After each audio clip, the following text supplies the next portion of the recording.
আসসালামু আলাইকুম রহমতুল্লাহি বারকাতুহু। আজকে আমি তোমাদের করাবো চট্টগ্রাম বোর্ড 2024-এর এই অঙ্কটার সমাধান খুব সহজে।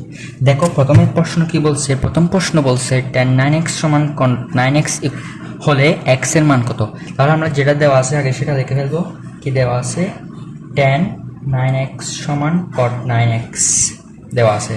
এখন আমরা কি জানি cot 9x সমান cot 9x সমান আমরা জানি 1/10। তাহলে আমরা এখানে দেখব tan 9x সমান 1/tan 9x।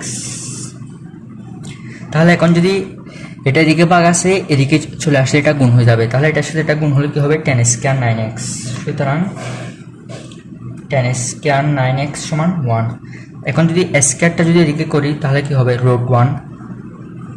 সুতরাং tan 9x সমান তখন কি হবে? √1। যদি আমরা 1কে রোড করি তাহলে কিন্তু 1ই আসবে। দেখছো 1ই আসতেছে। তাহলে আমরা কি জানি tan থিটা সমান 1 হলে এর মান কত? এর মান হচ্ছে tan 45 ডিগ্রি, অর্থাৎ tan 45 ডিগ্রি এর মান হচ্ছে 1। তাহলে এখন আমরা এখান থেকে tan আর tan চলে যাবে। এখানে কি থাকবে? এখানে থাকবে 9x সমান থাকবে 45 ডিগ্রি। তাহলে এখানে 9টা x এর সাথে গুণ আছে, যখন এদিকে চলে যাবে তখন কি হয়ে যাবে? ভাগ হয়ে যাবে। তাহলে x সমান কত? x সমান 45 ডিভাইডেড বাই 9। সুতরাং 45কে 9 দিয়ে ভাগ করলে কত?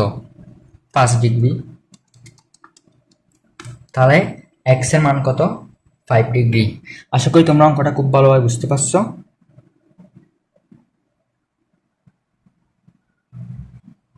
তাহলে দেখো এখন আমরা করব ক নাম্বার। তাহলে ক নাম্বারটা শুরু করি। ক নাম্বার কি বল? ক নাম্বার এখানে কি দেওয়া আছে? ক নাম্বারে যেহেতু দেখতেছো এখানে সবখানে বি দেওয়া আছে, তাহলে আমরা নিব কোনটা? প্রথম উদ্দীপক। প্রথম উদ্দীপকে কি দেওয়া আছে দেখো। প্রথম উদ্দীপকে দেওয়া আছে দেখো, তাহলে এখানে প্রথম উদ্দীপকে দেওয়া আছে cos b সমান √3 sin b। তাহলে এটা লিখে ফেলবো আগে। তাহলে লিখে ফেলবো cos b সমান √3 sin b। cos b সমান √3 sin b। তাহলে দেখো cos b সমান √3 sin b লিখছি। এখন দেখো √3 সাথে sin b টা গুণ আছে, এদিকে গেলে তখন কি হয়ে যাবে? এদিকে গেলে তখন ভাগ হয়ে যাবে। তাহলে দেখো cos b by sin b সমান কত আসবে? cos b বাই আমরা কি জানি? cos বাই sin থিটা সমান কত জানি? cot theta. তাহলে আসবে কত? এখানে থাকবে কত? √থিটা। তাহলে এটা সমান কি লিখবো? cot b। তাহলে cot b সমান তখন কত হয়ে যাবে? cot b সমান হয়ে যাবে তখন কত? √3। তাহলে আমরা কি জানি cot কত ডিগ্রির মান? √3। আমরা জানি cot 30 ডিগ্রির মান √3। তাহলে এখানে আমরা কি লিখবো? cot b সমান cot 30 ডিগ্রি। তাহলে সুতরাং b সমান 30 ডিগ্রি। এখানে cot চলে যাবে। তারপর এখন আসো পরের স্টেপ। আমরা এখন কি পাইছি আগে লিখে রাখবো। এখানে আমরা পাইছি b সমান 30 ডিগ্রি। তাহলে আমরা এখানে পাইছি কত? b সমান 30 ডিগ্রি। এখন আমাদের উদ্দীপক কি দিচ্ছে?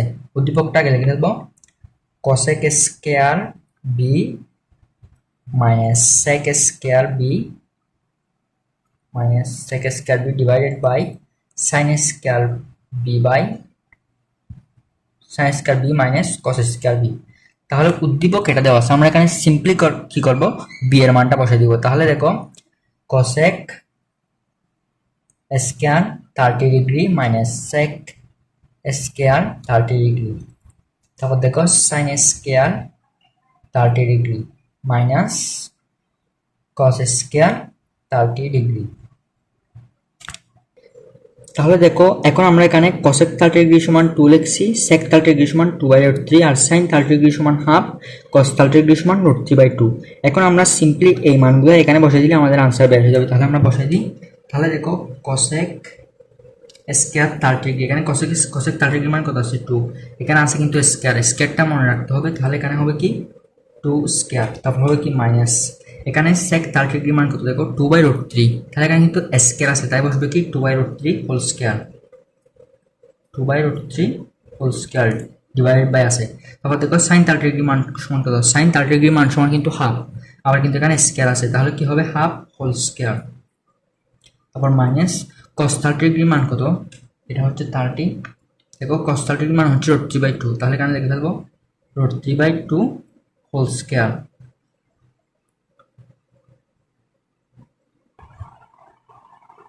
তাহলে দেখো এখানে এখন 2 স্কয়ার সমান আমরা কত জানি? 2 স্কয়ার সমান জানি আমরা 4, আর এখানে 2 স্কয়ার, তাহলে এখানে হবে কত? 4/3। রুট 3 কে হোল স্কয়ার করলে কিন্তু 3, সেটা তোমরা জানো। তারপর এখানে হাফ এর উপর স্কয়ার আছে, তাহলে কত হবে? 1/4। আর এখানে আছে রুট 3/2 হোল স্কয়ার, তাহলে কত হবে? রুট 3 কে স্কয়ার করলে 3 আর 2 কে স্কয়ার করলে 4। এখন এর মধ্যে আমাদের থেকে লসাগু নিতে হবে। এখন দেখো এখানের মধ্যে আমরা লসাগু নিব, তাহলে কি হচ্ছে দেখো, নিচে 3, 3 4 12, 12 মাইনাস 4, আর এখানে লসাগু 4, 1 মাইনাস 3 এটা। এখন এটা কি হচ্ছে দেখো, 12 থেকে 4 গেলে 8, তাহলে কি হচ্ছে 8/3,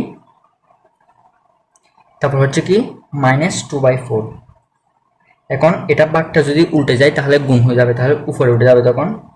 সুতরাং 8/3 ইন্টু 4/-2। এখন এখানে 8 আর -2 কাটা যাবে, এখানে থাকবে আনসার হবে, উপরে থাকবে 2 দিয়ে 8কে ভাগ করলে 4, তাহলে থাকবে কত? মাইনাস, এখানে 4 ইন্টু 4 সমান -16/3। তাহলে দেখো আনসার হচ্ছে -16/3। আশা করি তোমরা অঙ্কটা বুঝতে পারছো। এখন চলে যাবো আমরা গ। দেখো বন্ধুরা, তাহলে আমরা এখন করব গ নাম্বারটা সলভ। গ নাম্বারে বলছে উদ্দীপকের তথ্য অনুসারে পি এর মান নির্ণয় করো। এখানে একটা দেওয়া আছে, দেখো √2 - sin p সমান, দেওয়া আছে √2 - sin p সমান cos p। তাহলে এটাকে লিখে থাকবো, এখানে যা দেওয়া আছে √2 - sin p সমান cos p। তাহলে এখন আমরা কি করব? আমরা লিখব উভয় পক্ষে বর্গ করে, √2 - sin p whole square equals to cos square p, আর এখানে সাইড নোট লিখবে বর্গ করে, এটা সাইড নোট। এখন দেখো আমরা এটাকে কি করতে পারি? এটাকে করতে পারি a - b whole square. a - b whole স্কয়ারের সূত্র কি? আমরা জানি a - b হোল স্কয়ারের সূত্র হচ্ছে a square - 2ab + b square. তাহলে এখানে a কে √2, তাহলে a স্কয়ার - 2ab, তাহলে 2, এখানে a কে √2, তাহলে বসবে কত? √2, b কে sin p, তারপর বসবে কি plus b square sin p square, আর এদিকে cos স্কয়ার p সমান আমরা কি জানি? 1 - sin স্কয়ার p, অর্থাৎ cos স্কয়ার থিটা সমান 1 - sin স্কয়ার থিটা। তাহলে এখন এখানে কি হবে? √2 কে স্কয়ার করলে কত? 2, আর এখানে এটা যদি গুণ করি 2 ইন্টু √2 ইন্টু sin p সমান কত? 2 √2 sin p, 2 √2 sin p plus sin p plus sin square p হয়ে যাবে তখন এটা sin স্কয়ার p। আর এটা এদিকে আছে, এটা যদি আমরা এদিকে না নিয়ে আসি তখন হয়ে যাবে -1 প্লাস sin স্কয়ার p সমান কত? 0, সমান দেওয়া আছে 0। তাহলে এখানে কি বসবে দেখো, 2 থেকে 1 চলে গেলে কত? 1, তাহলে এখানে থাকবে 1, আর এখানে -2 √2 sin p বসে যাবে। তারপর এখানে sin স্কয়ার p, এখানে sin স্কয়ার p, দুইটা sin স্কয়ার p মিলে কি হবে? 2 sin স্কয়ার p। তাহলে লিখবো 2 sin স্কয়ার p সমান 0।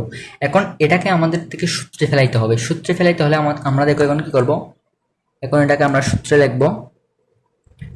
এই 2টাকে সামনে নিয়ে এসে কি লিখবো? এখানে লিখবো √2 sin p whole square -2 into √2 sin p into 1 plus 1 square. দেখো এখন এটা কি যে সূত্র হয়েছে? a square - 2ab + b square. এখন এটাকে আমরা একসাথে লিখবো √2 sin p - 1 হোল স্কয়ার সমান কত? 0। তাহলে দেখো এখন এটা এদিকে চলে যাবে, √2 অর্থাৎ হোল স্কয়ারটা এদিকে উভয় পক্ষে বর্গমূল করলে এখান থেকে রুট আর স্কয়ার চলে যাবে, কারণ √0 সমান 0ই থাকবে। তাহলে √2 sin p - 1 সমান 0। তাহলে আমরা যদি এখন -1টা দিকে পক্ষান্তর করি আর √2 দিয়ে ভাগ করি, তাহলে কি হচ্ছে? sin p সমান 1/√2। আমরা কি জানি sin থিটা কত ডিগ্রির মান? 1/√2। আমরা জানি sin p সমান sin 45 ডিগ্রি এর মান হচ্ছে 1/√2। তাহলে এখন কি হবে? এখান থেকে sin কাটা দিলে আলটিমেটলি এসে গেছে p এর মান 45 ডিগ্রি। আশা করি তোমরা অঙ্কটা খুব ভালোভাবে বুঝতে পারছো, এবং যাদের থেকে চট্টগ্রাম বোর্ড 2024-এর প্রশ্নটা নেই তারা চাইলে এটা স্ক্রিনশট দিয়ে দিতে পারো। আসসালামু আলাইকুম। যারা এখন আমার চ্যানেলটা সাবস্ক্রাইব করেনি তারা আমার চ্যানেলটা সাবস্ক্রাইব করে বেল আইকনটা বাজিয়ে দাও। আসসালামু আলাইকুম, দেখা হচ্ছে অন্য কোনো নতুন ভিডিওতে।